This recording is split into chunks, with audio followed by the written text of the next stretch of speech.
public servant, Long Angoram area, and all school pickaninny, now it come up. Now by you look him, flag belong Australia, by you go down and mark him one pillar ceremony, by this flag belong Australia, Enoch and more on, inside long country belong Upella, Papua New Guinea. Tomorrow, big pillar day belong you, me, people belong Papua New Guinea, by flag belong Papua New Guinea, yet you go on top. Now by policeman by down in flag, by you heard him all school pickaninny by sing, God save the Queen, and by marking this is something now me talk all the same long end.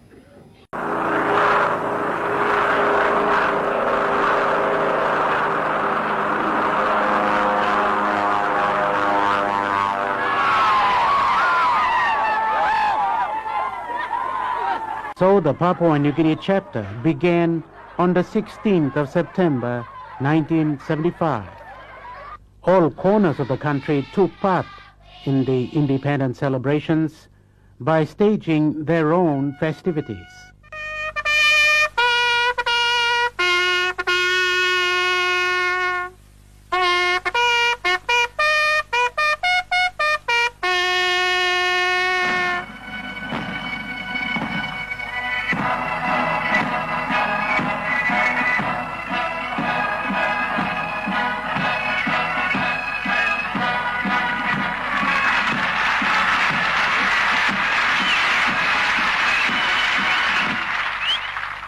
In Port Moresby, the Sir Hubert Murray Stadium became the country's point of all the formalities. The lowering of the Australian flag signaled the end of the colonial era.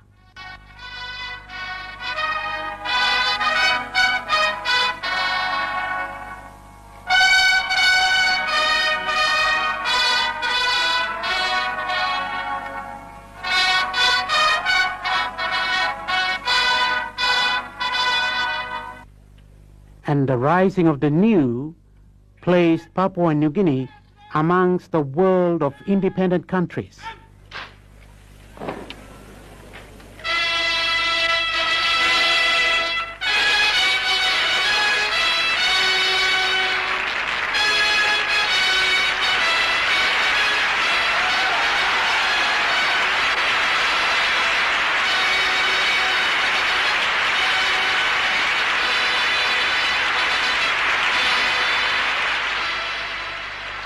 It was an exciting time. Why not? Independence is not like an election. It comes only once. And to be part of it was a privilege, a moment of great expectations. It was also an emotional time. Looking back, in 61, when I first invested the independent state of Papua New Guinea and its flag and its national anthem and its constitution, when people sort of slammed me and said I was rather communistic-minded, I was rather pinkish or reddish, I was extremely left, that I was a man ahead of my time, I did not dream that I would be able to live through those turmoil days to witness these. A lot of people in this country thought, well, we wouldn't be able to do it. They were talking in terms of 2 or 3 decades, while I was talking in terms of few years. Papua New Guinea is a political democracy. Politics and politicians have been a dominant part of the 20 years as an independent nation. The political events that preceded self-government and independence remain a closed chapter. The push for Bougainville to be separate and activities of the Mataungan Association in East New Britain have in fact ensured a united Papua New Guinea during independence.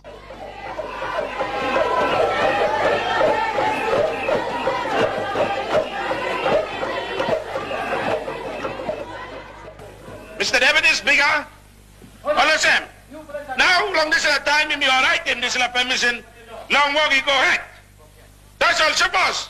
Government belong now, he come back. Only must look good long when him kind of agreement only by working. Now suppose you mean like running this place, you mean master on this place of politics, You me too. Look out, all people belong in me. Master belong economics. All man. Belong look out him. Development belong here. Bombay fitting people belong in me. It all began here in downtown Port Moresby. What's now left of the old House of Assembly is perhaps an unfortunate landmark of our independence. But development had to come. The country's new 26 million kina parliament at Waigani is a culmination of modern technology and Papua New Guinea tradition. That setting is very much how this country has developed in the last 20 years. A Westminster democracy and its cost, Melanesian ways that have led to more indecisiveness than consensus, and traditional beliefs that have clashed with Western laws. Put all of those into a mixing pot, and the result has been something like this. Incredible progress in the physical development of the country and in the lives of the people. Papua New Guinea's democracy has withstood tests that are the envy of many African countries. And given the vast resources, this land is blessed. But along the way, a new vocabulary called compensation has become part of the people's conversation.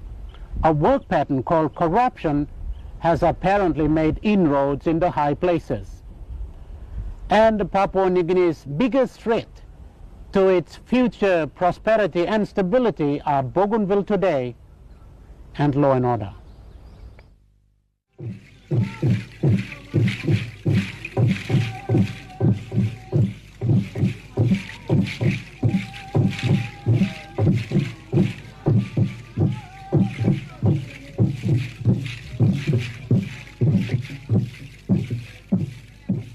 This is Coil, one of many islands of the coastline of Wewak. Less than 1,000 people live on the island. This big day is to mark the opening of a new guest house, the first such on the island, built by a couple.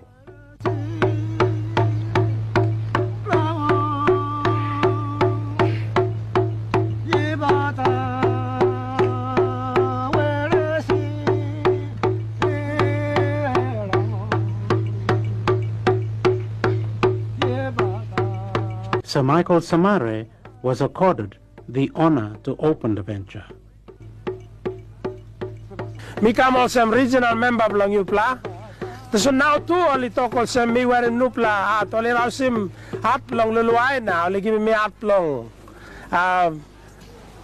Kukura belong Peles long province.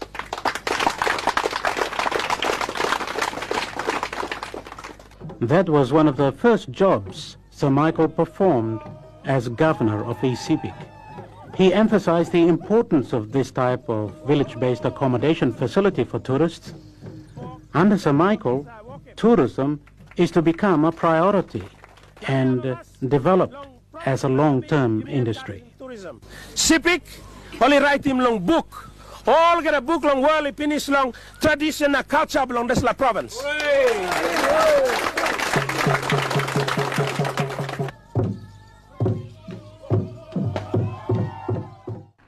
You're still with the report. The Prime Minister was in Wewak recently to witness and co-sign an agreement on the amalgamation of the Kindy Teachers College with Divine Word University. This means that the college will now produce teachers with bachelor degrees in both primary and special education. It has never been a better week for the Prime Minister, as was on Saturday the 23rd of August when he revisited the St. Benedict's Kindy Teachers College in Wewak. This time he came to witness and co-sign an agreed statement on the amalgamation of the Teachers College with Divine Word University. The signing of this amalgamation was a dream come true for Sir Michael. A former teacher himself, he was pleased with the concept of St. Benedict's becoming an educational faculty of the Divine Word University. The college will now produce teachers with bachelors of degree in both primary and special education. So it gives me great pleasure today to witness and endorse the coming of age of St. Benedict's Teachers College. as education faculty for Divine Word University. Accompanying Sir Michael to the signing was Lady Veronica, Director General for Higher Education Philip Karame, Divine Word University President Father Jan Chuba, Education Secretary Peter Baki, Bishop Tony Burgess of the Wewak Diocese, and various other dignitaries. Father Jan said that this agreement had already proven itself through producing quality higher education courses that are directly focused on the needs of the country. It is good to see our Prime Minister taking part of this historic moment in the development of teachers' education and higher education in his epic province and our country, and even better to see him here at the new Divine Word University campus. Your interest in the development of higher education and teachers' education is much appreciated, and we hope we can take it as a recognition by you of the contribution this university is making in the development of our country through providing quality graduates to serve this nation. Education Secretary Peter Baki made it clear that the partnership between government and other bodies such as the Church is the way forward, and he emphasized teacher development. The lubrication process is the education system. The influential component in this lubrication process is the teacher. How can we provide quality relevant education that meets the needs of those who go to the village, but those who are going to help develop our own astronomers? Like many mission institutions in the country, St. Benedict's has its own history. 34 years in the making, the college commenced operations on the 11th of February 1956 under the name St. Xavier, Kunjengini. In 1965, late Bishop of Wewak, Bishop Leo, renamed it St. Benedict's Teachers College, and it was later moved to its current location in Kaindi, in the heart of Wasara. The Saure people are the traditional landowners of which St. Benedict's now stands. As ordinary member for Wewak, Sir Michael has had numerous dialogues with them to ensure that the Saure people benefit from St. Benedict's. Today, as Prime Minister, Sir Michael has agreed to talk to them again, and at least 1/3 of interests promised to them will be delivered for the use of their land. In the meantime, he urged the Wewak community to take pride in the very first university campus in their province. The National Alliance Party, led by Sir Michael, celebrated its first day in office over the weekend. The Prime Minister expressed optimism and assured PNG of the government's commitment to move forward despite current challenges.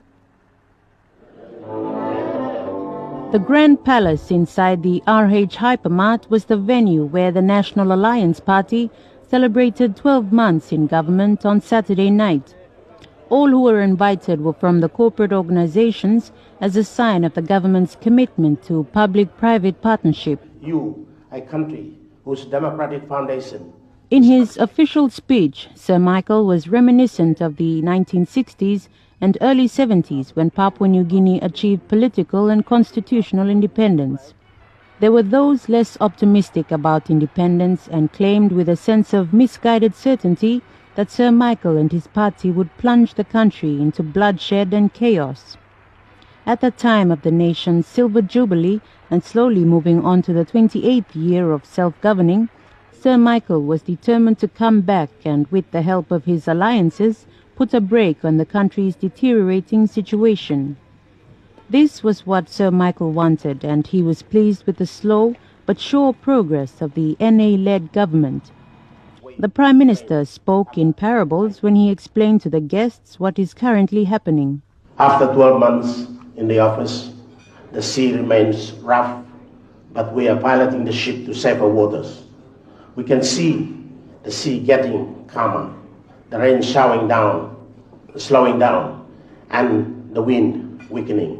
The sun is beginning to shine. The navigator has confidently plotted a course to take.